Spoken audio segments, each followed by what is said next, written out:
देश में और देश की संसद में अडानी का मामला तूल पकड़ता जा रहा है। वहीं से लेकर कांग्रेस की वरिष्ठ नेता और प्रवक्ता सुप्रिया श्रीनेत ने हमारी सहयोगी कंचन कनौडिया से खास बातचीत की। इस दौरान उन्होंने क्या कुछ कहा है, सुनवा देते हैं।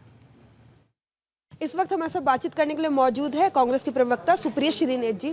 मैम, अडानी का इशू आपने आज उठाया है, लेकिन अडानी की तरफ से एक स्टेटमेंट जारी करके कहा गया है कि उनकी और उनका जो भतीजा है उसका नाम उसमें जो है नहीं है। अडानी जो बोल देते हैं वो ब्रह्मवाक्य तो नहीं है।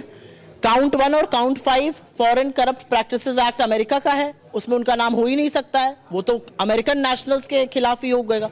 लेकिन इंक्रिमिनेटिंग एविडेंस के साथ उनका नाम पैरा 47 में, पैरा 49 में, पैरा 70 में, तमाम पैराग्राफ्स में, जहां पर वो कह रहे हैं कि गौतम अडानी और उनके भतीजे सागर ने मिलकर घूस देने की योजना बनाई, कैसे घूस ऑफर करी गई, कैसे घूस देने का वादा किया गया।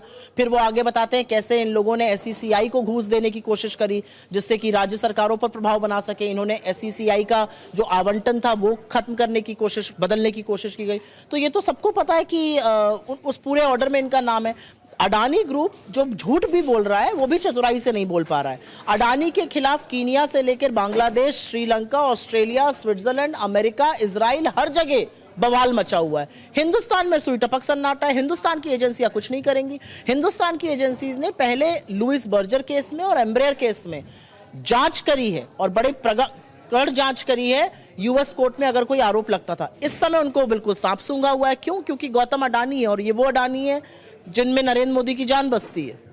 बांग्लादेश की बात हुई है तो बांग्लादेश में जो इस्कॉन टेम्पल के पुजारी है उनकी गिरफ्तारी हो गई है और जमानत नहीं मिल रही है। मुझे लगता है बिल्कुल गलत है। हम इस खबर को देखकर चिंतित हैं और ऐसा नहीं होना चाहिए। मुझे लगता है रिलीजियस माइनॉरिटीज के साथ ये होना बिल्कुल गलत है और हम सरकार से अपील करते हैं कि सरकार के लेवल पर बांग्लादेश की सरकार से, उनके प्रशासन से बात की जाए और इस पर तुरंत उसका समाधान ढूंढा जाए। रिलीजियस माइनॉरिटीज के साथ जो हो रहा है वो बिल्कुल गलत है। मैम, संभल में जो राइट्स हुए हैं उसको लेकर यूपी सरकार का एक नया आदेश आया है, उसमें कहा गया है जितनी भी यूपी सरकार सबसे पहले इस बात का जवाब दे कि यूपी सरकार की नाक के नीचे बवाल हो कैसे जाता है।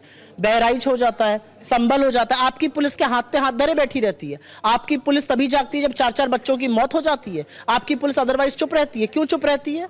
कौन संलग्न है इसमें? किसको फायदा हो रहा है? किसकी राजनीतिक रोटियां सेकती हैं इन चीजों पर? और क्या पूरा देश आप खोद डालेंगे? क्या ढूंढने की कोशिश आप लोग कर रहे हैं? बहुत सारे सवाल हैं। बहुत बहुत धन्यवाद बातचीत करने के लिए। कैमरा पर्सन मनीष डोंडियाल के साथ मैं कंचन, न्यूज़ इंडिया।